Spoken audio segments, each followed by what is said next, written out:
Hey, what's up everybody? Hope you're doing well. If this is your first time here, then welcome. So after a very long hiatus, I'm back with my deep dive series from the perspective of someone with very tangled, very naturally dry, curly hair. So this is the fourth video in my series. If you want to check out the others, there is the pre-poo and detangle video.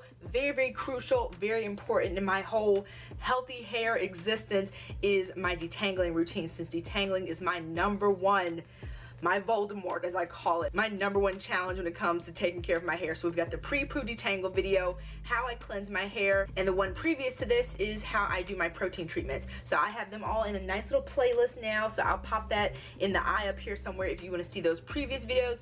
But that means we are all about deep conditioning today. And this particular deep conditioning session is perfect because I was coming off of 12-day-old hair. So let's go back in time to Ashley from about 4 hours prior to filming this to see where we're starting off. So I wore my hair in this cute little double bun style. You guys might have seen in a couple of my previous videos. It was super cute, but that style actually turned into a semi-protective style. I ended up leaving those buns in for about 12 days. I didn't apply any other product and they were just rocking and rolling for that whole time. But sleeping on them was a nightmare, so I'm so happy that they are out of my hair now. And my hair, since it has been 12 days, like I've got build up from my little edge control and gel combination that helped me to slick my hair down that doesn't want to be slicked. My hair is so much so screaming out for a good deep conditioning session. Like it's ready. Even saying all that, for it to have been 12 days that I kept those buns in with no other products since that first wash day, I think my hair looks pretty good. But does it feel good? No. So after a very long 2-hour detangling session where I amassed a small creature about this size of my shed hair, I've got my little wrinkled fingers from doing that whole process of detangling. Y'all, it was rough, it was traumatic. It hurt. The 12-day break from doing my hair was nice, but the aftermath, not so much. So following detangling my hair, I went ahead and used a black soap clarifying shampoo to really get all that product buildup so that I'm ready to receive all the goodness that my deep conditioner has in store for me. I'm going to be using a deep conditioner that I've used several different times that I know how my hair reacts to use as the demo product for this step in my routine. Bask and Bloom Brahmi Root Hair Mask. I did a nice big old review of the new reformulated products from Bask and Bloom last summer of 2021, so I'll also make sure to pop a little link if you want to check that out, where I go into more of the nitty-gritty of a bunch of different products from Bask and Bloom. They are one of my favorite brands. But for today, since my hair is coming off of some dry, dehydrated desert type of stuff, this hair mask is a really nice mix of some Ayurvedic ingredients, some honey. We've got aloe vera in there as a second ingredient. When it comes to deep conditioning, the first thing that I do when I get out the shower is I make sure that I keep my shower caps on until it's time for me to put on the product. My hair is low porosity, so that means it takes a while for my strands to open up and to receive that moisture. My strands are also naturally very coarse, and as I always mention, naturally incredibly tangled, more so than the average person. And also my hair is naturally very dry, so I want to make sure that I keep my hair as nice and moisturized in that nice warm environment as possible to help my hair strands open up to receive the goodness from my deep conditioner. So we're gonna pop this off, see what we're working with after detangling and cleansing. It better be nice for all the drama that was going on in the shower with this detangling session, y'all. It was not good. Scalp is nice and clean. Time for me to do a henna treatment next week too. I see some grays popping up to say hello. So because this is one of my favorite deep conditioners, I don't have a ton left. I think I should have just enough for this deep conditioning session, hopefully. So when I'm first applying my deep conditioner to my hair, I make sure to get a nice healthy dollop and I smooth it right on the crown here, because the crown is one of my most susceptible to breakage prone areas. I get a lot of breakage here naturally. That's happened all the way since my relaxer days. So I want to make sure I give it front and center attention before I go on and move to the individual sides of my hair and get more so into the sections. Also because in general with styling, with the elements, with the sun, this is where the most of your hair is being exposed, right on top here. If it's sunny outside, this is where those UV rays are coming. If it's windy, this is where things are kind of like blowing and everything. I'm gonna make sure I get a good amount of deep conditioner on that section first while my hair is freshly out of that shower cap. A little bit more product to the section that I'm not working on. As a low porosity girl, I like to make sure that I have whatever section is just hanging out, just not hanging out under a shower cap with no product on it. I want to take advantage of that time while I'm waiting to move on to the second section and put some product just so that I can start to work to moisturize and soften things up as I'm going into more of the nitty-gritty of applying the deep conditioner to the first section. So while this one is waiting in the wings, I have just a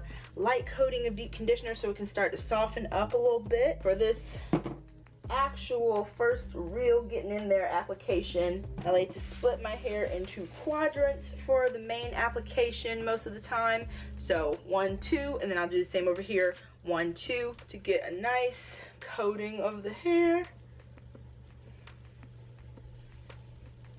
And the sign of a good deep conditioner for me is when it starts to disappear just like this. With me being low porosity, if I see a product on top of my strands, 9 times out of 10, it's really not going to do anything really effective to my hair. But for me to get the maximum benefit of a product, I noticed that when my hair is drinking it up like this, it's actually doing something. It's not just sitting on top of those strands just on a surface level of doing like maybe a little softening. It's really getting in there. I like to make sure I am elongating my hair because even though I just spent what felt like an entire lifetime of detangling, my hair retangles very easily. So I want to make sure to stretch my hair out so that not only am I helping it to not retangle while I am applying my deep conditioner, but I'm also able to stretch my hair out a bit and make sure that every strand is coated. And if you've seen my videos, you know that another crucial aspect to my product application is the claw hand. So I go in with a little bit of product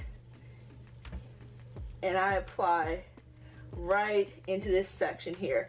It's very dense in this area, so this ensures I'm getting the roots very well. Also, where it can be a little bit easier for the density of my hair to prevent me from getting in there really well. Even if I broke my hair down into smaller sections, I have to do that claw hand for application just because my hair tangles so badly at the roots, and I already feel it retangling now. I get a little more deep conditioner and I apply it to the outer perimeter of the back of my hair, because again, it's very dry here. After styling, this is what's getting the bulk of the elements, the sun and everything, and it's the quickest to dry out. Do a little last check on my ends.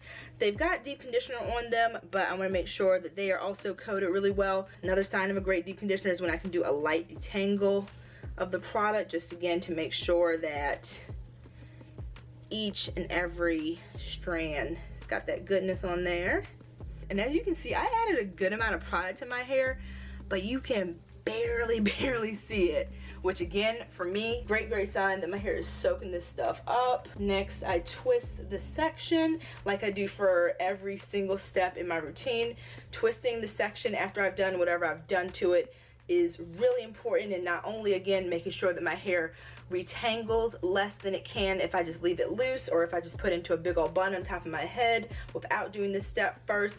And also I find that twisting the sections helps my hair to really further reap the benefits of the product, because with my hair being twisted, it's able to soak up the product even more because it's coming into contact with that other section that has product on it. Whatever hair that I'm not working with, I keep in this shower cap to keep it from drying out. So since this first section is done, it will join this side over here that I'm going to be moving on to. I work from the back to the front because it's just easy for me to miss a section if I start from here and work my way back. I'm moving on to this section, and my hair is damp. It's definitely not dry, even though it's starting to look like it. That's just the nature of me having coarse strands. I do have a good amount of moisture in there to help the deep conditioner glide on over. So seeing from this front angle, I do a nice generous coating on just the overall section of hair so that I can just make sure I'm getting a good surface area before I might go in to see how much more I need to add. Make sure to stretch things out and get those edges. Activate that claw hand with a little more product.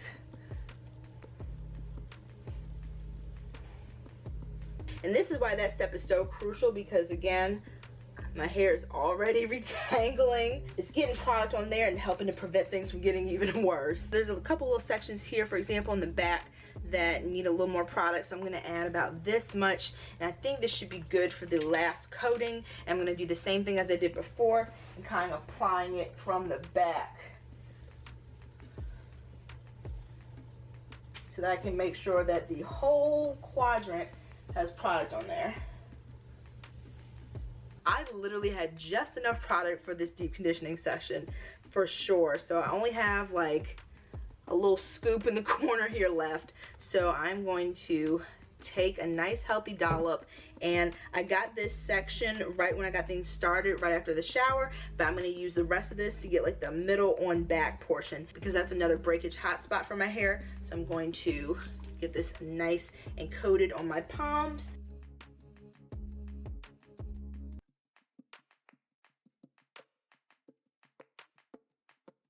Twist each section up to go into my shower cap to actually let the marinating take place of my deep conditioner. I take a little amount right here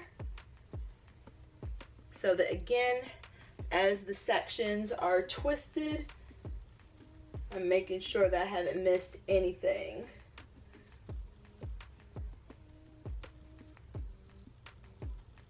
And sometimes when I'm deep conditioning, I'll take all 4 of these twists and put my hair up into a big bun just to kind of like change up the part a little bit, because I wear my parts in such similar areas that I think sometimes that can contribute to breakage as well. So I like to try to mix it up, but I find that it's the most comfortable when I do it like this. And this is the way that I do it most often. So when I put my hair up into these little buns, I also like to try to tuck the ends into the bun so that they are reaping the max benefit of the deep conditioner, since that is the oldest part of my hair. I secure it with one of these little bands here or one of my clips. Get the last little bit of deep conditioner here and do the same on this side.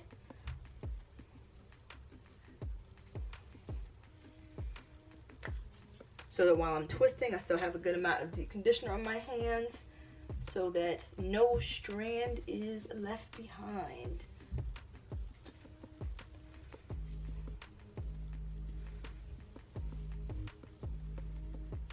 Get that little end here, make sure that is tucked in the bun.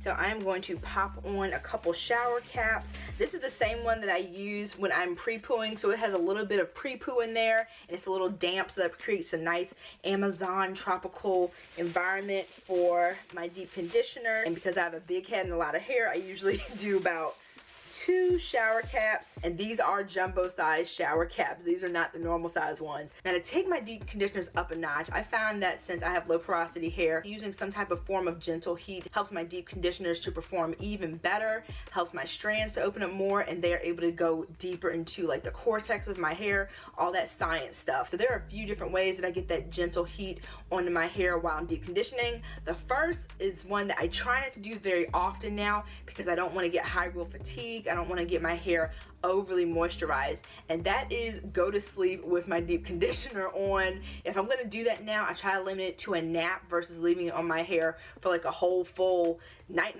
session, like 8 hours or so. Sometimes I feel like my hair does well with it, but I try not to do it too often because it's very easy to cross that line from moisturized to mushy over moisturized territory. The second is one that I was planning to do, but looking behind me, it's getting a little dark out there. But I like to go for a workout with my deep conditioner on my head because my body heat helps to create that optimal environment for the deep conditioner. And the third way is one that I've actually done a whole video on, and this is kind of like a continuation update video on that, and that is using my hot head deep conditioning heating cap. I have had this now for maybe 8 years. I absolutely love it. It's from a brand called Thermal Hair Care, or if you just search hot head, they'll pop right up. As I mentioned, I am a member of the Big Head Lots of Hair Club, so I find that this fits me great. I saw recently that they also have extra large sizes, so if you find that this might not be big enough, they do have some size options now. This is a microwavable heating cap. It has this cute little flower pattern, and there are flax seeds filled into these pouches, which gives you a nice even coverage of heat when you put it in the microwave. So you pop it in the microwave for 2 minutes, 1 minute right side out, turn it inside out and pop it back in the microwave for another minute. Then once you take it out the microwave, you just pop it right on top here. Remember that you have to put it on top of some shower caps. You can't put this in the washer and dryer. You want to make sure that you have some type of barrier between your hair and the hothead when you're using it, so that you're protecting it, so that if you do have to clean it, you can just do like a little spot clean, which I haven't had to do after all these years. I said in my recent live stream that I'm so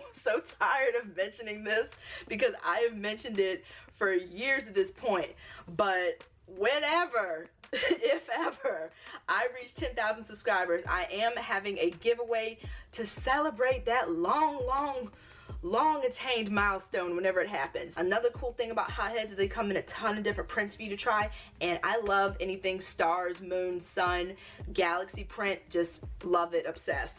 So I got myself a new one in addition to one to give away whenever I reach 10,000 subscribers. It is so pretty. It is just nice and in its packaging, just waiting for that giveaway to happen. Make sure to like this video, helps it boost it into the algorithm. Share it, and if you haven't subscribed already, make sure you subscribe, because the quicker we get to that 10,000 subscribers, the sooner I can have this giveaway. And stop mentioning this 10,000 subscribers. If I'm in a rush, I find that after leaving this on for maybe 30 minutes is adequate for my deep conditioners. But I like to do like a 2 to 3 hour time period. Number one, because I've already been in the shower. I like to give myself a little break from getting right back in there on wash day to rinse this out. And also I feel that my hair does benefit from a longer time. I find that the heat starts to dissipate on these after about 30 minutes anyway, and I just leave it on top of my head just to kind of like insulate it further to keep the heat on. So that's my routine with the hotheads. I'm going to go ahead and put this in the microwave and then be back to rinse this stuff out. So we are finally in the home stretch. It is so tempting for me to do that whole sleep in the deep conditioner thing. I am soldiering on and completing this wash day tonight. So I kept on my hothead heating cap for about 30 to 45 minutes, and I kept the shower cap on after that for, I think we're getting close to 3 hours, to right in that sweet spot that I usually keep my deep conditioner on my hair for. If you guys know me in my videos, you know that this shower is plastic. So I'm gonna walk you through what I normally do in the shower, so I don't have to compete with talking over not only the running water but over the plastic of the shower too. So what I normally do in the shower is, while I am doing the rest of my shower activities, my face wash, my body, I'm letting the steam from the shower during that time further infuse all that moisture and goodness in there before I rinse it out. So that last little home stretch, I'm giving it some good stuff there.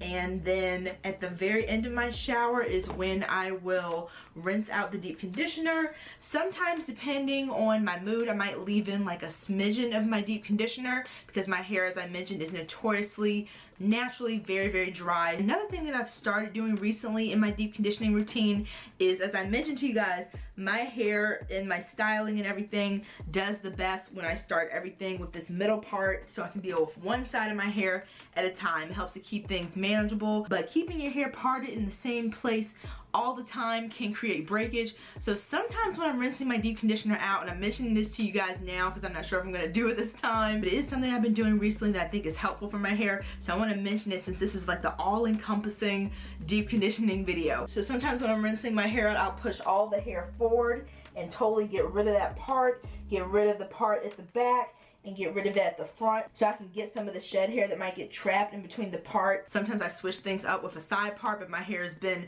about that middle life for pretty much my entire life, so I have like a permanent middle part.